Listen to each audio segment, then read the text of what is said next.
There's one adage in Yoruba that says, Tojuba farabale dada omarimu. It means if the eyes can focus, can take its time and focus and take a deep look, concentrate, it's going to see the nose clearly.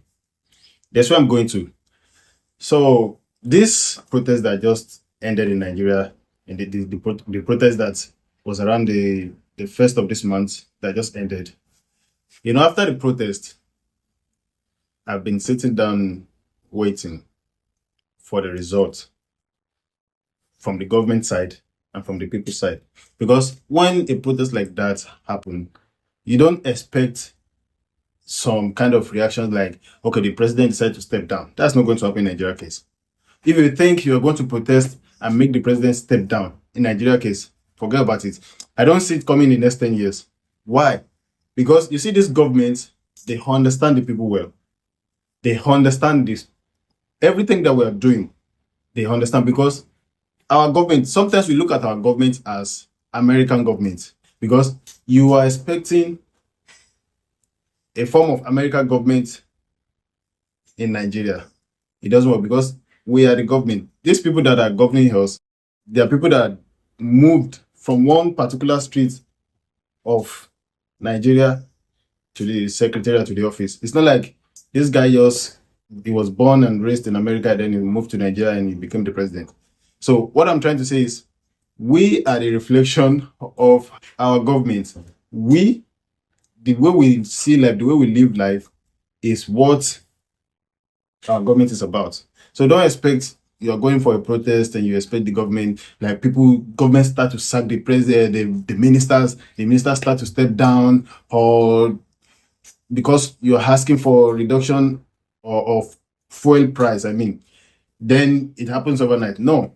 But when this kind of protest happen, for me, the protest that just ended in Nigeria was a big success. People don't see it as success because they were expecting some drastic reaction, some impossibility to happen, like the Nigerian government collapse. The president died while he was thinking about the protest. The vice president resigned. It's not going to happen. President Tinubu was living in Lagos. Some even said he was born in Osun State. So, and he has lived in almost part of Nigeria. He has been to almost part of Nigeria, sorry. He knows the people because he is from the people. You understand? So don't expect anything magical after protest. So if you ask in my case, I will say, because I've been monitoring the whole process after the protest, they were trying to clamp down on they say some people were funding the protest. But I'm still going to talk about those people that they say they are funding the protest, because it may be true. Because when a protest like that happens,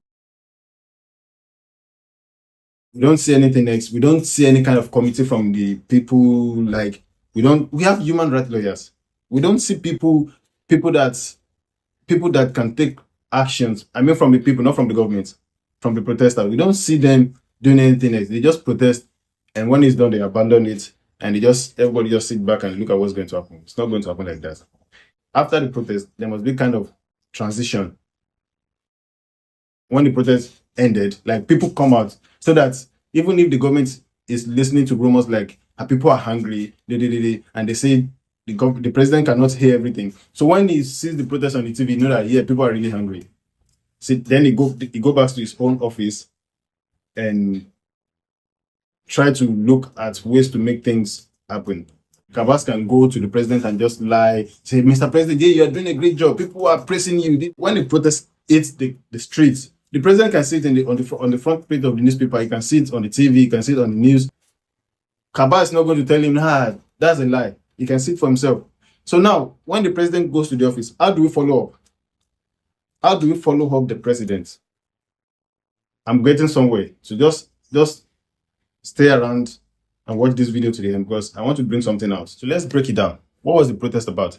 End of bad governance. End of bad government. End bad government. Like something like hashtag end bad government. That was what the protest was about. But we see government. One thing Nigerians don't really get yet is that they see government as, I don't know, as illusion. We see government as something that we cannot have access to. Whereas government, we are the government. We are the government. So now there's been protests, end SARS, end bad government. But all this end, all this protest, don't forget that people that are in SARS, people that are in police, they are Nigerians. People that are in government, people that are in offices, they are Nigerians. They don't come from other country. So I think sometimes we have to focus on protests like end bad people, end bad character, end selfishness. Are you getting my point? Protest ended. The government went back to the office to sit down and say, guys, we have the next term at stake. Let us do something.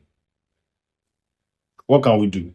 So today I was going on Naira Land because that's where I go to. I don't use Twitter or others because I believe, look, we have to support the local as a people, because when there's a lot of trend on Twitter, it becomes bigger. But our own local sites, we have to support it so it can go bigger. We have a lot of people in Nigeria, like we can make Naira Land a big social media in Africa. But instead we go to Twitter. My point is I don't use Twitter. I don't go to Twitter. I don't have accounts on Twitter. I read all the daily news on Naira Land. I've been using it for more than 8 years. And I've been getting informations, news, accurate informations. But another thing I've been getting on Naira Land is because after everything, I go to the comment section and see how people react to news, to Nigerian news. And you are going to see a lot of negativity. Nigerians, most of Nigerians that protested, they just went because they had nothing to do. They don't have any good reason for the protest. They don't even know what it was about. Because when you see people on internet, on the comment section, talking about lives in Nigeria, you know that most of us are very clueless about the life that we are living. We are very clueless about the world we live in. So this morning, I stumbled upon one interesting article. It says, FG vows action as independent marketers defy government, sell fuel at 1,000 per litre. Who are the independent marketers? You and I. Because you don't need to vote for anybody to become an oil marketer in Nigeria. If you have the money, it's an investment, it's a business. Open to Nigeria, to all Nigerians. You can do it if you have money tomorrow. You can decide to start selling petrol or kerosene in a depot and become massive tomorrow and become bigger than Total, than Wando. So independent marketer is you and I, not the federal government. So now, the article says, according to marketers, the subsidized rate of around 570 liters is only available to major marketers. As a result, they sell to consumers at higher prices, ranging from 850 to 900 per liter and up to 1,000 per liter in some remote areas. So government gave them a subsidized price. They decided to put their own price. Why? So when are we going to start a protest against oil marketers? If we really want petrol price to come down, if we want price of gas to come down, price of diesel to come down, when do we have to organize a protest against oil marketers? Because if we don't do it, in fact, most of the time we attack the government for the problem, but the problem is from us. We don't tell ourselves the truth. So when are we going to start a protest against the oil marketer in Nigeria? Mr. Deji Adeyanju, Showore, I'm challenging you. All of you big guys that have always been in front of protests in Nigeria. I'm not saying you're doing a bad job, you're doing a great job. Giving people the encouraging people to protest, telling people about their rights, their fundamental human rights. Baba Femi Falana, when are we going to start a protest against oil marketers? Or are you just going to look at it like they don't exist, or they are not part of Nigeria oil price problem? Are we always going to put all the problems on the government? When are we going to start? Let us start the protest against ourselves. I don't mean against ourselves, but I mean against the bad apples amongst us. If we don't do it, the federal government will not take us serious. Because if we keep attacking the federal government and they're trying to do something, but we do like we don't see it, because I know most of you guys can see it, but you won't say nothing. Okay, let me break it down now. So if the federal government give a price for fuel and the marketers put their own price, automatically transport of goods and human is going to be expensive. and that is going to make life harder for Nigerians. So is this also a problem from the federal government? When are we going to start a protest against oil marketers? When are we going to start a protest against individuals, businesses that are trying to run the government down, but we only blame the government every time? Listen to this. The Nigerian Mainstream and Downstream Petroleum Regulatory Authority, NMDPRA, claims that private depot owners are selling petrol to independent marketers at exorbitant rates, leading to high pump prices. Nigerians, these private depot owners, when are we going to start a protest against them? When are we going to start a protest against them?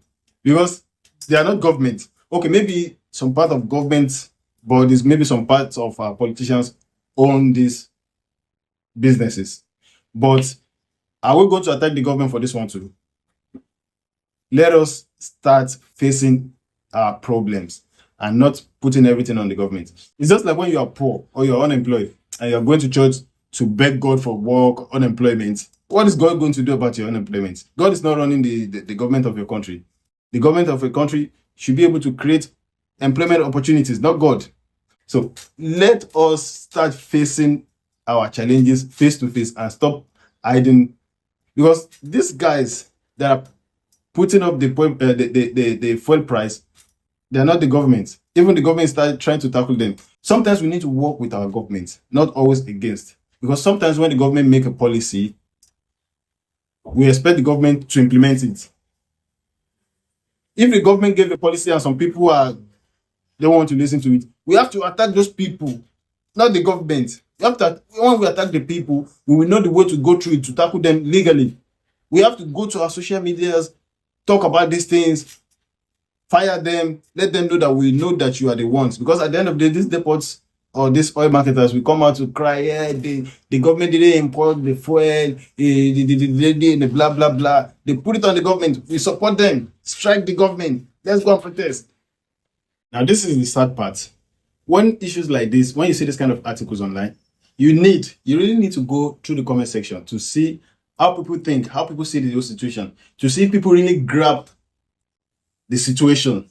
And you'll be disappointed when you read comments. You see people talking things that are not even relevant. For example, look at what this guy said. He said, "This is called the free market. It is not what Tinubu government wanted. You floated the naira and removed the subsidy and still want to control the cost of the good. This is a policy somersault. Are you joking?" So if we remove the subsidy, are the marketers going out individually to buy the fuel? Because it's just like when people go to Dubai to buy gold chain, they can sell it at their own preferred price. Because I can tell you I paid $1,000 and the next person paid $800 and another person paid $1,500. But this same petrol, it's not like people just go with their own tanker to the refineries in France or in America and drive it back to Nigeria. This thing, they land on Nigeria port at a fixed price, but the marketer decided to put their own price. So how can the government not control? If the government bring it, if the government is still the one in charge of transporting the fuel back to Nigeria, and they say, okay, this is the price, and people are selling at their own price. This one said, is this how Nigeria will recover from the current economic woes? Nigeria depend on petrol, on crude oil. So that's the power hub of Nigeria economy. So how which other way do you expect? Listen to this one.